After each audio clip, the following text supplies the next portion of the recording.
روزے کا مفہوم کیا ہے؟ الحمدللہ رب العالمین والصلاة والسلام علی حبیبہ محمد وآلہ وصحبہ اجمعین۔ اعوذ باللہ من الشیطان الرجیم، بسم اللہ الرحمن الرحیم۔ روزہ ایک افضل ترین عبادت ہے، اور اس کا مفہوم ہے کہ انسان اپنے اندر جو اس کے اوصاف ہیں، اس کی جو صفات ہیں، اسے جو خصوصیات دی گئی ہیں، اس میں استعداد ہے کہ وہ منفی طور پر بھی استعمال کر سکتا ہے، مثبت طور پر بھی استعمال۔ ایک عجیب استعداد ہے انسان میں کہ تجربے سے، چیزوں سے، باتوں سے منفی مفہوم بھی اخذ کر سکتا ہے، مثبت بھی اخذ کر سکتا ہے۔ صحیح۔ تو روزہ یعنی صبح کی طلوع فجر سے لے کر غروب آفتاب تک کی زندگی اس طرح بسر کرنا جیسے فرشتہ ہے۔ سبحان اللہ۔ کہ فرشتہ نہ کھاتا ہے نہ پیتا ہے، جھوٹ نہیں بولتا، غلط نگاہ نہیں ڈالتا، کسی کے بارے غلط سوچتا نہیں ہے، کسی کو بھلا برا نہیں کہتا۔ حتیٰ کہ نبی کریم نے فرمایا زبان کا روزہ یہ ہے کہ کوئی آپ کو گالی بھی دے تو اسے جواب میں آپ کہتے ہیں کہ میرا تو روزہ ہے۔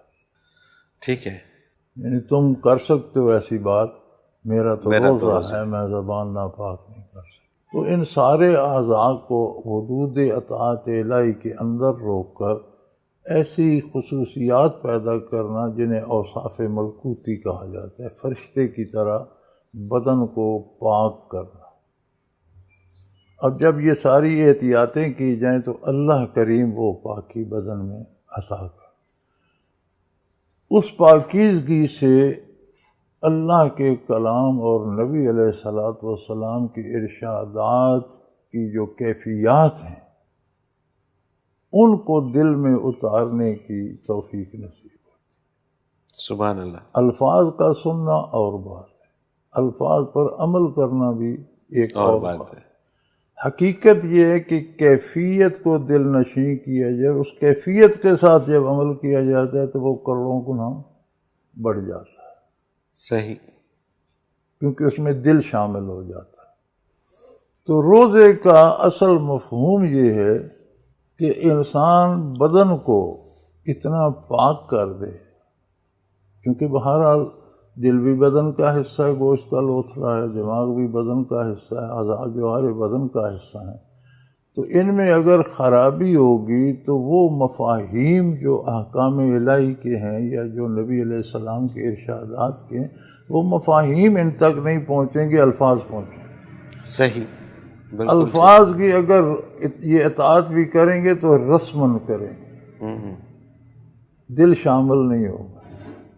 تو اس لیے اللہ کریم نے سال میں ایک مہینہ روزوں کا رکھا، اور یہ روزہ ایک کم از کم بندے کو اگلے سال تک کے لیے تو کفایت کرے۔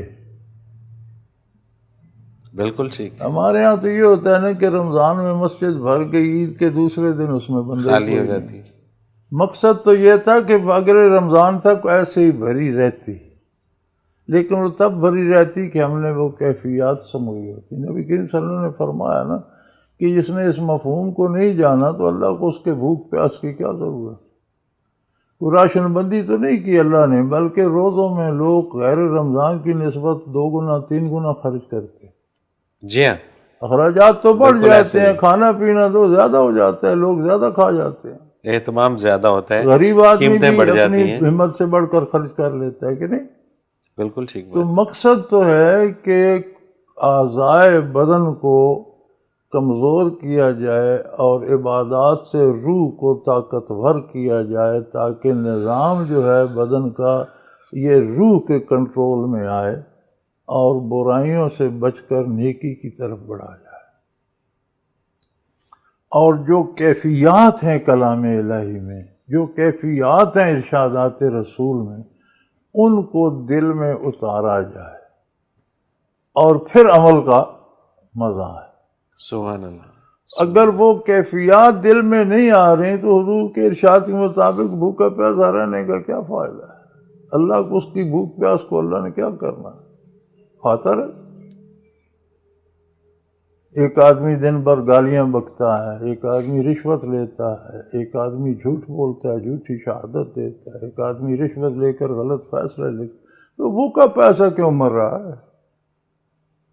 اس کی بھوک پیاس تو اللہ کو مطلوب نہیں، مطلوب تو وہ فرشتوں جیسی کیفیات تھیں، اوصاف ملکوتی تھے کہ بشر ہو کر اس میں، چونکہ فرشتہ جب احکام الہی پاتا ہے تو کیفیات پاتا ہے۔ صحیح، قرآن کریم فرماتا ہے نا، احکام الہی جب آتے ہیں تو فرشتے بالکل سٹن ہو جاتے ہیں، اور جب ہوش آتا ہے تو ایک دوسرے پوچھتے ہیں بھئی کیا حکم تھا؟ تو کہتے ہیں جو بھی تھا حق تھا۔ سبحان اللہ، سبحان اللہ۔ پھر انہیں سمجھ آتی ہے کہ حکم کیا تھا، وہ کیفیات سمجھتے ہیں، صرف الفاظ بھی سنتے ہیں لیکن الفاظ کے ساتھ کیفیات۔ تو اگر ہم کوئی حکم سنے نبی کریم صلی اللہ علیہ وسلم کا اور اس کے ساتھ وہ کیفیت بھی آئے، قرآن کی آیت جہنم کے بارے سنے تو جسم کانپ جائے جیسے ہم آگ پر کھڑے ہیں، اللہ، جنت کی بات سنے تو دل باغ باغ ہو جائے، پھر تو بات ہے۔ اور اگر ہم فرافر پڑھتے رہے، نہ ہمیں خوشی ہوئی نہ غمی ہوئی، فائدہ کیا؟ پھر تو وہی رسم پوری کی۔ رسم پوری کی۔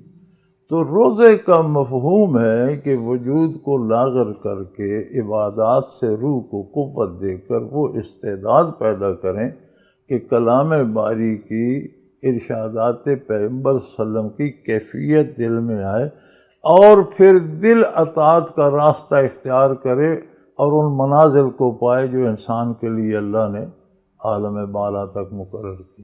بالکل صحیح، اگر اس مفہوم کو آپ چھوڑ دیں تو حضور کے ارشاد میں کا مفہوم ہے کہ اللہ کو تمہاری بھوک پیاس سے کوئی غرض نہیں، کھاتے رہو، صحیح۔ اس کا کوئی راشن تو نہیں کم ہو رہا۔ عمومی طور پہ یہ بھی کہا جاتا ہے کہ روزہ اس بات کا درس دیتا ہے کہ بھوک کیا ہوتی ہے تاکہ تم غریب لوگوں کا خیال رکھ سکو۔ یہ جان چھڑانے کے لیے کرتے ہیں، اچھا، یہ سطحی باتیں ہیں، ٹھیک ہے، یہ بہت کم درجے کی بات ہے، صحیح، یہ کم درجے کی باتیں ہیں بھئی۔ یہ تو ویسے بھی بندے کو کسی دن کھانا نہ ملے تو اندازہ ہو جاتا ہے روزہ رکھے بغیر بھی، بالکل ٹھیک بات۔ یہ نہیں بات، یہ کم درجے کی باتیں ہیں۔ روزے کا اصل مفہوم یہ ہے کہ وجود اور وجود کی جو مادی طاقتیں ہیں وہ کمزور ہوں، روح اور روحانی قوتیں طاقت پکڑیں، اور اللہ کے کلام اور نبی کے ارشادات کے مفاہیم کی کیفیت دل میں اترے۔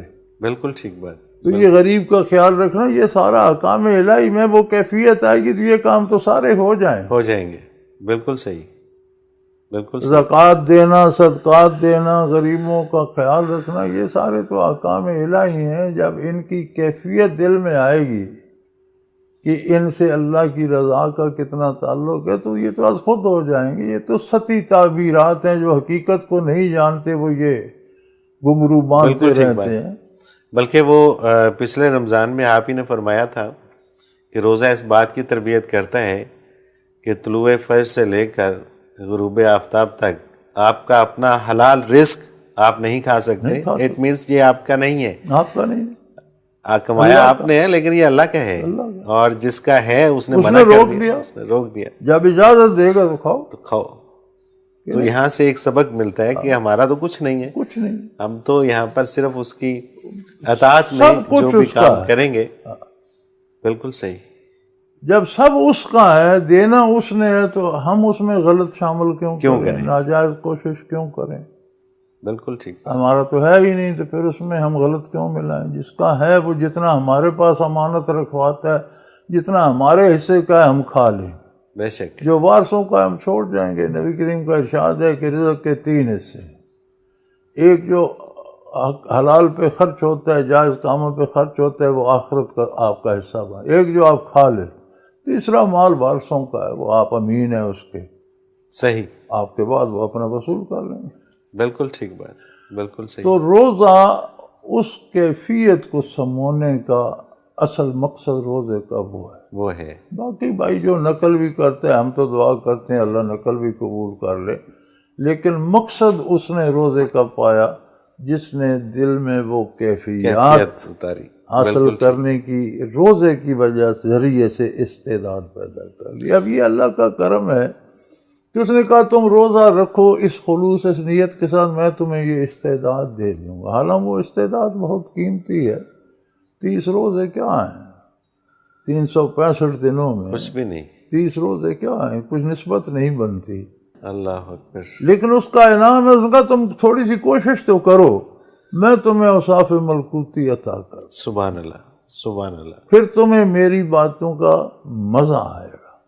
بے شک سننا اور بات ہے، ماننا اور بات ہے، اور اس بات کا مزہ لینا اور اسے دل و جان سے قبول کرنا ایک اور بات. بے شک.